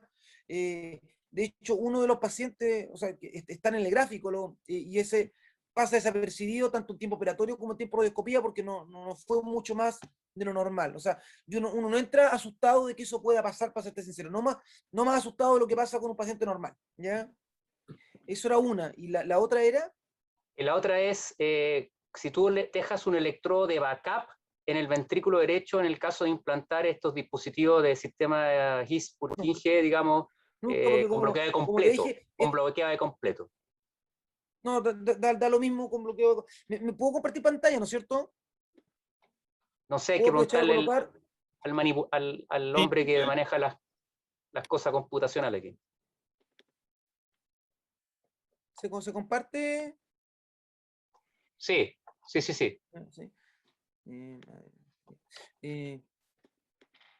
Aquí justo tengo, esto no estaba programado, pero justo tengo un electrocardiograma de un paciente con bloqueo de completo, ¿ya? Creo que es interesante mostrar el caso. Yo no sé cómo borrar esto aquí, acá, ¿ya? Y acá, ¿ya? Un paciente con bloqueo completo. Ya, primero, la gente tiene que entender de que el bloqueo de completo, o sea, el marcapaso queda atravesando el septum, ¿ya? Entonces, no hay nada más estable que tener un cable metido 5 milímetros o 7 milímetros dentro de un septum, ¿ya? Y si como uno tiene normalmente el eco previo al paciente, si el paciente es hipertrófico, bueno, estar más metido todavía, ¿ya? O sea, ese cable no se va a mover, por lo tanto uno no anda pensando en colocar un marcapaso de ACAP, no conozco a nadie que lo esté haciendo, ya sea bloqueo de completo o 2x1, lo que sea, porque es como pensar colocarle dos cables a un marcapaso normal, que a nadie se le ocurriría, ya, esto queda sumamente estable. Pero aprovechando que me hablaste de bloqueo de completo, aprovecho a mostrar estas imágenes de una paciente con marcapaso con por bloqueo de completo, que nos llegó, ¿ya? Este es el bloqueo, esto es el pacing del marcapaso, se ve el mouse, ¿no es cierto? Sí. ¿Ya? Y está generando un QRS de más o menos 157 milisegundos bien medido, ¿ya? Interesante, esta señora llegó por insuficiencia cardíaca, fracción de eyección de 34%, ¿ya? Con 100% de marcapaso, llama la atención de que el bloqueo completo es de rama izquierda, no derecha, o sea, derecha, no izquierda, después puedo mostrar los rayos, ¿ya? De por qué se produce eso, ¿ya? Y interesantemente, cuando uno controla el marcapaso y lo coloca a 30 latidos por minuto, uno ve que la espiga del paciente, el QRS medido completo es de 127, pero acuérdense que el escape puede estar dentro del sistema de conducción o fuera del sistema de conducción. Y lo que uno ve es que por lo menos 20 milisegundos es porque está fuera del sistema de conducción, y que si uno toma solamente la depularización rápida, el QRS es angosto. Entonces era una paciente que tenía que haber tenido un QRS angosto antes de bloquearse. Entonces, conociendo la realidad nacional, ¿no es cierto? Esta es una paciente de 87 años, FONASA, día viernes en la noche, ¿ya? Perdón, día jueves en la noche, fue anteayer, ¿ya? Pedir la autorización a FONASA para que en 3 días hábiles, o sea, el miércoles de la semana siguiente, me diga que puedo colocar el dispositivo para después, para poder colocar el dispositivo, o muchas veces lo que nos pasa, ¿no es cierto?, lo que nos ha pasado todo, que la rescatan de FONASA y después la dan de alta, colocarle nada, y después el paciente llega a la consulta y decirte, doctor, ¿qué hago? ¿Ya? Entonces uno dice, bueno, si este paciente tiene bloqueo de completo y tiene un QRS angosto de base, ¿ya? Coloquémosle un marcapaso, o sea, un fisiológico con rama izquierda y veamos qué es lo que pasa. Y ahí uno ve, ¿no es cierto?, que puesto el marcapaso fisiológico, el QRS queda en 110 milisegundos. No quedan 80, no quedan 90, pero quedan 110. Y pasa de ser un paciente que tiene indicación de resincronización a un paciente que no tiene indicación de resincronización, con un solo cable, y nunca pensando en colocar un segundo cable para tenerlo de backup, aunque sea bloqueado de completo. ¿Ya? Y bueno, la idea era que me iban a hacer ayer el eco para poder presentarlo hoy día, y lamentablemente no alcanzó a estar listo por la paciente. Se le dejó un PCR COVID, pese que tiene los parámetros inflamatorios bajos, VHS6, PCR5, ¿ya? Con hasta 10 normal, pero por eso hubo un problema y no se pudo concretar. Se asustan los ecografistas, pues. Ernesto, una pregunta acá que me hace también la audiencia es, ¿cuándo tú te ha pasado en extracción percutánea que no hayas podido hacerlo y has tenido que transformar al paciente a quirúrgico abierto? No nos ha ocurrido aún, no hemos tenido esa situación, pero inicialmente, antes que tuviéramos los dispositivos y estos elementos de extracción percutánea, me tocó hacerlo con estenotomía media en varias oportunidades, ¿ya? En la práctica, desde que tenemos elementos de extracción, no he tenido que operar a nadie en forma abierta, si esa es la pregunta. Otra pregunta también, yo creo que importante tal vez para la realidad chilena, Ernesto, es ¿cómo se puede agilizar en el sistema público o tal vez privado evitar dejar electrodos abandonados? ¿Ah? ¿Cómo tú ves alguna logística para esto? ¿Qué recomendarías tú desde este punto de vista de logística y hablar con algún tipo de autoridad o con la Sociedad Chilena de Cardiología? Claro, tema complicado. En los países desarrollados puede ser motivo de demanda dejar un electrodo abandonado y no hacer por decirlo de alguna manera, las movidas o tener las capacidades para extraerlo, para retirarlo, por toda la movilidad que esto acarrea. Es un tema complicado, es un tema que yo no estoy en posición de responder en esta realidad nacional, ¿no? El ideal, evidentemente, es no dejar electrodos abandonados. Perfecto. Una pregunta que me hace también para ti, Ernesto, es ¿qué pasa en un paciente que tiene un derrame pericárdico y un electrodo marcapaso? ¿Cuál sería para ti la mejor vía de extracción en ese caso? ¿En qué contexto? ¿Un enfermo que ya tuvo un dispositivo puesto? ¿Esa es la pregunta? Claro, un paciente que tiene un dispositivo puesto y se constata que tiene un derrame pericárdico. ¿Cuál sería tu abordaje ahí? Si eso es post-procedimiento, vale decir, se colocó el dispositivo y el enfermo tiene un derrame pericárdico, yo creo que lo que hay que hacer es monitorizarlo con ecos seriados, y si el derrame se estabiliza, probablemente no es necesario hacer ninguna intervención. No es raro, cuando uno opera cirugía cardíaca, ver que los electrodos sobrepasan, sobre todo el auricular derecho, sobrepasa la pared de la aurícula hacia afuera. El tornillo muchas veces está asomado. Y eso no es necesariamente motivo o causa de morbilidad. Por lo tanto, si acaso hubiera un accidente en un implante en que un enfermo tiene un derrame, yo, antes que llamar a alguien que le haga algo más invasivo, vería el eco, vería que el derrame se estabilice, que es lo más probable, y si el derrame no es más que moderado, probablemente no necesite nada. Si el derrame sigue creciendo y se hace un derrame moderado a severo, en ese caso, en forma percutánea hay que drenarlo indudablemente. Perfecto. Una última pregunta que vamos cerrando a Carlos Piedra es, que un poco se ha contestado, pero creo que hay que reafirmarlo. Si la enfermedad del sistema excitoconductor, preguntan de la audiencia, es a progresión distal, ¿qué pasa con la estimulación de His a largo plazo en términos de umbrales? Bueno, es súper buena la pregunta, es bien atingente. Esto se aplica a His, no a rama izquierda, ¿ya? Porque en rama izquierda, como te digo, o sea, si por último no capturara la rama, captura el miocardio, ¿no es cierto? ¿Ya? Que bueno, hay poca literatura todavía, esto partió hace 3 años, por lo tanto, pues, ahí vamos a tener que ver que pasan 10 y 20 años, pero lo más probable es que por lo menos en rama no sea tema, ¿ya? En His es tema, y es tema importante, pero más que que la progresión de la enfermedad, porque muchas veces el His se pone cuando ya está la enfermedad, ¿ya? La rama izquierda ya está bloqueada, generalmente en la izquierda, no puede ser la derecha, pero generalmente la rama izquierda ya está bloqueada, ¿ya? Lo que pasa es que se descubrió que un alto porcentaje de pacientes, las ramas se bloquean, pero se bloquean muy arriba, se bloquean en el His arriba, ¿ya? Entonces, ya está bloqueada. Entonces, cuando tú colocas el marcapaso en el His y estimula, ¿no es cierto? Corrige la alteración. Claro, el paciente tendrá que irlo siguiendo en el tiempo, ¿no es cierto? Porque es posible que más adelante, ¿no es cierto?, se pueda seguir ensanchando el QRS, es posible. Todavía no hay mucha literatura sobre eso. Lo que más pasa lejos es que más que por la progresión de la enfermedad, es por cosas del electrodo y cómo se coloca el electrodo, que se producen desplazamientos, ¿no es cierto?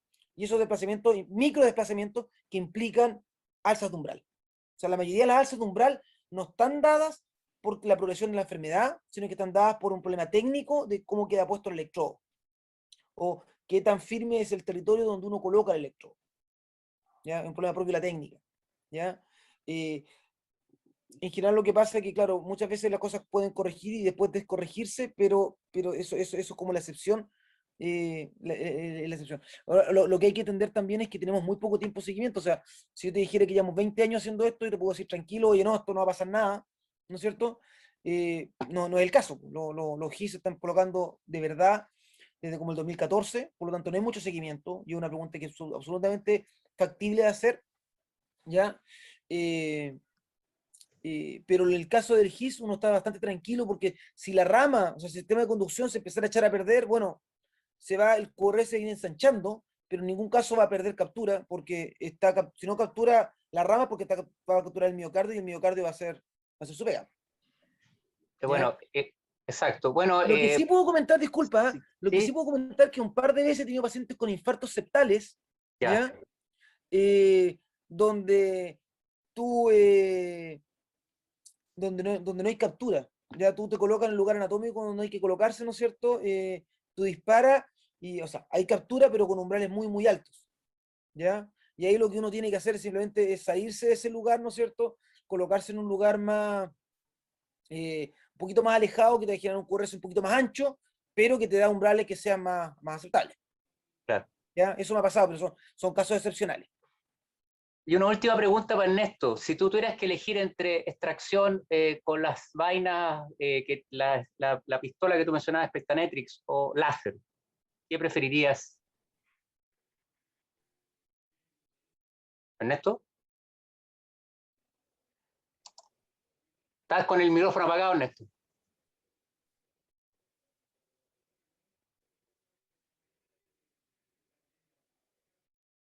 Micrófono apagado. ¿Me escuchas, Mauro? Ahí sí. Ya, Entre pistola, Pectanetrix o láser, ¿qué preferirías? Si tuviéramos el láser disponible, que vale $300.000, Así es. tendría que cargarlo a la cuenta del paciente y tuviéramos las facilidades para hacerlo, yo diría que el láser es la forma más confiable, sencilla, rápida y costo-beneficio.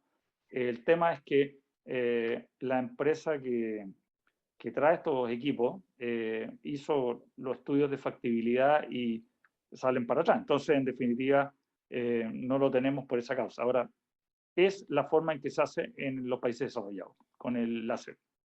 Así es.